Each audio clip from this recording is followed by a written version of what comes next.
Hey guys, so welcome everybody. I'm Akib Shafin back again to another video. তো বহুদিন পর আবারও চলে আসছি ভাই। 6 মাস পর পর উদাও হয়ে যাই, 6 মাস পর পর আবার আসি।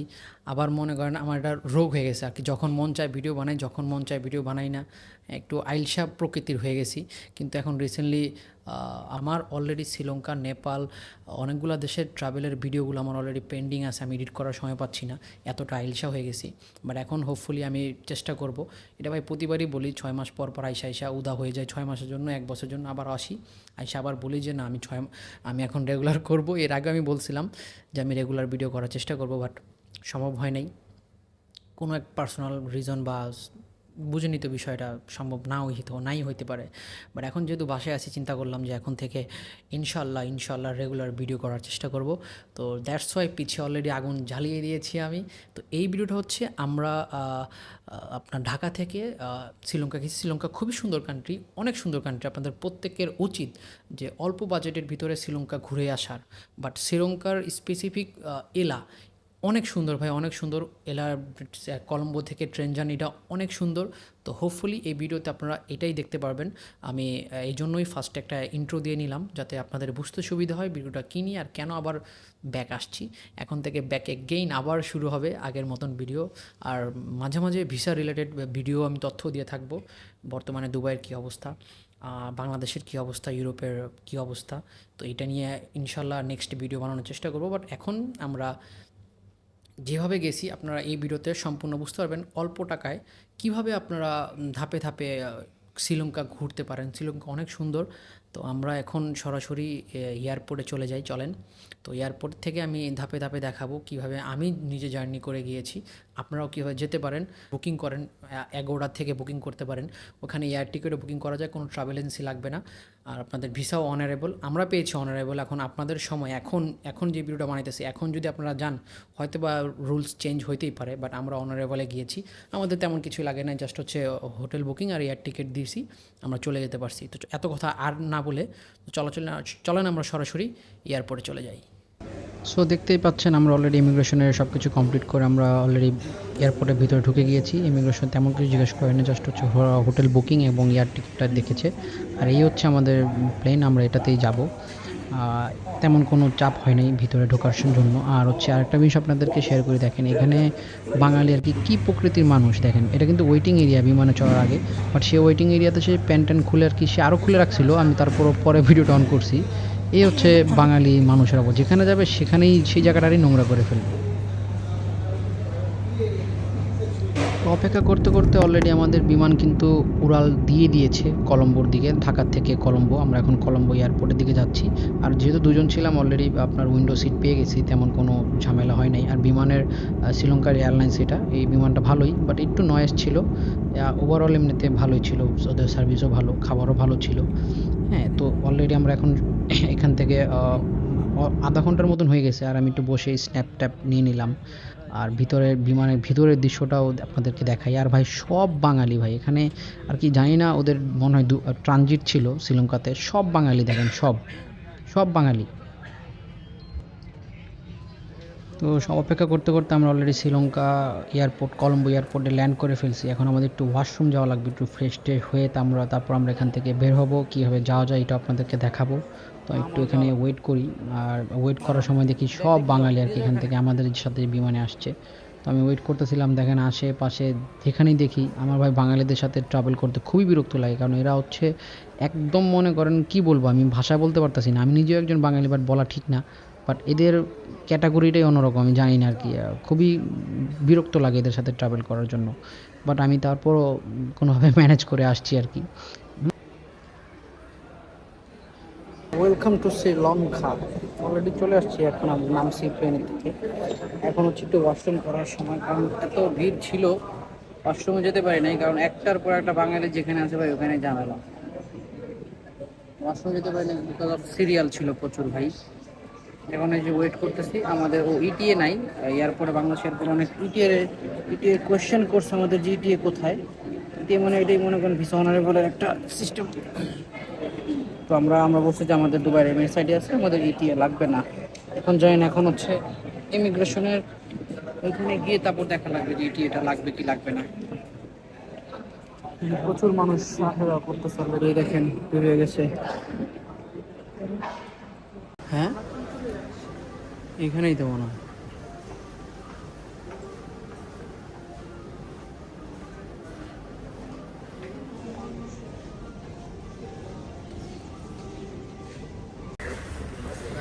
আমরা হচ্ছে আমাদের কাছে ক্যাশ ছিল না, কারণ হচ্ছে আগের দিন রাতের বেলা, এই যে দেখেন এখানে কি সুন্দর লেখা, ওয়েলকাম টু শ্রীলঙ্কা। আগের দিন রাতের বেলা হচ্ছে আমরা ক্যাশ ডলার নেই নাই, এই জন্য আমাদের কাছে কোনো ধরনের এই ডলার টাকা পয়সা ছিল না। পরে হচ্ছে বাংলাদেশ এয়ারপোর্টের কাহিনিটা পরে বলবো না ভিডিওতে। পরে আমরা এটিএম দিয়ে বের করলাম। অলরেডি $5,000 হচ্ছে আমাদের মাস্টার কার্ড দিয়ে বের করছি, সরি 5,000 শ্রীলঙ্কান রুপি। এই হচ্ছে এয়ারপোর্ট, বাংলাদেশ থেকে সুন্দর এয়ারপোর্ট ভাই, টু বি অনেস্ট। কি সমস্যা তোমার?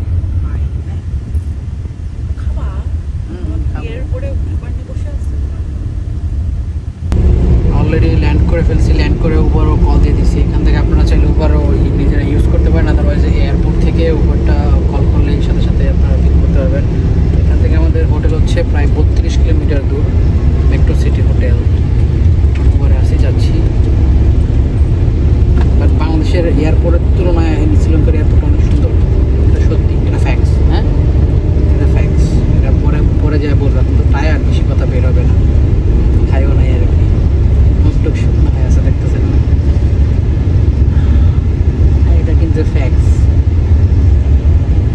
তো যেতে যেতে দেখেন আপনাদেরকে একটু বাইরের দৃশ্য দেখাই, শ্রীলঙ্কা কতটা ক্লিন, কতটা পরিষ্কার, কতটা সুন্দর। উনি একটাও হর্ন দেয়নি, বাঙালি হলে এতক্ষণ হর্ন দিয়ে ফাটাই দিত। আর এখানে দুনিয়ার নোংরা, আপনার বাংলাদেশ জানেন, আপনার বাঙালিরা।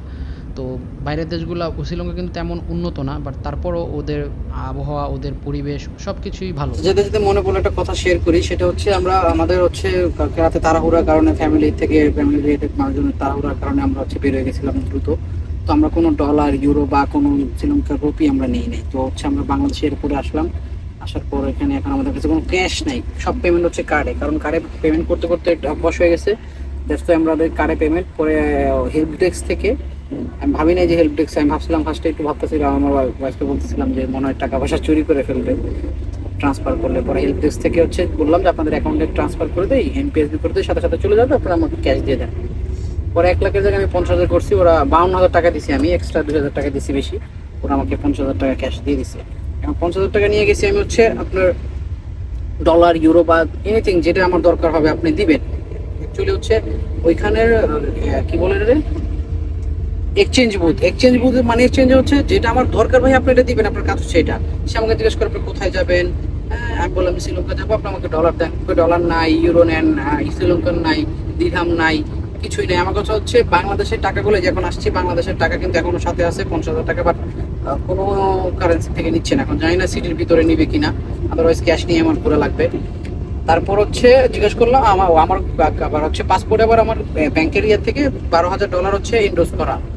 তো এখন আমার তো $12,000 ইউজ করে এমটিবির মনে হয় মানি এক্সচেঞ্জ ঘুরতে ছিল। তখন ওদেরকে বললাম যে হচ্ছে তাহলে ওরা বলতেছে দেন, সব কিছু দেন, দিলাম, আমাকে ইউরো দিবে 50,000 টাকা মনে হয় হচ্ছে ইউরো রেট অনুযায়ী আমার 350 ইউরো হয়। পরে আমি দিলাম, দেওয়ার পর এখন পাসপোর্ট দেওয়ার পর ওরা বলতেছে হবে না। আমি কেন হবে না, আপনার এখানের মধ্যে অলরেডি বলে এক্সচেঞ্জের সিল দেওয়া $12,000, এটা এখন আমরা দিতে পারবো না। অদ্ভুত ব্যাপার। তারপরে বেরিয়ে গেলাম জিতে, আর কি করার, কিছু করার নাই। এখন এখানে আসলাম, এখানে আসার পর ওই বাংলাদেশের টাকা এখানে অ্যাকসেপ্ট করতেছে না। পরে আমাদের যে দুবাইয়ের কার্ড আছে, দুবাইয়ের এমএক্স কার্ড, মাস্টারকের যে কার্ডগুলো, ওই কার্ডগুলো দিয়ে আমরা হচ্ছে এটিএম থেকে, ইন্টারন্যাশনাল এটিএম থেকে কার্ড ক্যাশ উইথড্র করে নিলাম। আমাদের হচ্ছে 63 দিরহাম কাটছে, আপনার 5,000 শ্রীলঙ্কান রুপি পাইছি আমরা। এখন এটা নিয়ে আমরা যাচ্ছি, আদারওয়াইজ ভিতরে ওনাকে আমরা বলে দিলাম যে ইন্টারন্যাশনাল এটিএম এ থাকলে থামতে, এখান থেকে ক্যাশ উইথড্র করে নিলাম। আর যদি বাংলার টাকা কোথাও অ্যাকসেপ্ট করে তাহলে অ্যাকচুয়ালি ডলার বা এই হচ্ছে বাংলাদেশের অবস্থা।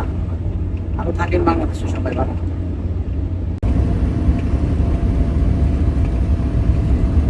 নামটা কি জানি, ওই যে সামনে